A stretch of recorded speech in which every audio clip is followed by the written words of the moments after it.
Good morning, all. Welcome to Anand Rathi Morning Commodity and Currency Podcast. Let's begin with precious metal update. Sentiments turned negative yesterday as Federal Reserve Governor Christopher Waller acknowledged about likely interest rate cuts likely this year, but said the central bank can take its time relaxing monetary policy, which weighed on the expectations of interest rate cuts in March, resulting in corrective moves in gold. However, moving ahead, spotlight could remain on retail sales and industrial production numbers due today, as corrective move could continue with gold. Technically, gold pivot is around 62,171. If gold surpasses 62,314, it has potential to reach to the levels of 62,559. Conversely, if it falls below 61,716, we may see downside to the levels of 61,471. Going ahead with energy update, a strong dollar could continue to weigh on the oil prices and sideline the war related supply threats.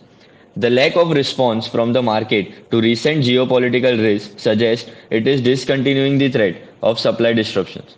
However, while no output has been lost so far, it is indirectly tightening in the market by pushing more supply onto the water. Oil markets today are set for yet another volatile sessions ahead of the key China GDP data. Technically, crude oil pivot is around 6,066. If crude oil rises above 6,114, we may see upside to the levels of 6,178. And if it falls below 5,960, we may see downside to the levels of 5,896.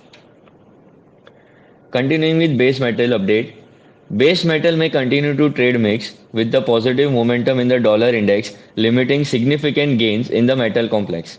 Recent data from China shows a slight growth below expectations in the fourth quarter, attributed to precedent pressure from weak spending and a decline in the property market. Additionally, the approaching Lunar New Year holiday in China could keep physical market activities muted, leading to range bound trade during the week. Technically, copper pivot is around 715. If copper breaks above 718, we may see upside to the levels of 720, and if it falls below 713, we might see downside to the levels of 711.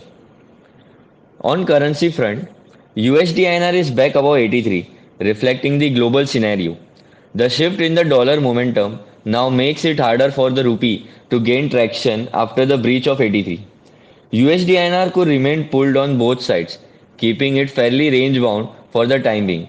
2024 will be volatile for rupee as Indian and US elections add to the uncertainty. Expected movement between 83.05 to 83.25 on positional basis. For today, economic events are OPEC monthly report, US retail sales month on month, US industrial production month on month. That's all for today's podcast. Have a successful trading day. Thank you.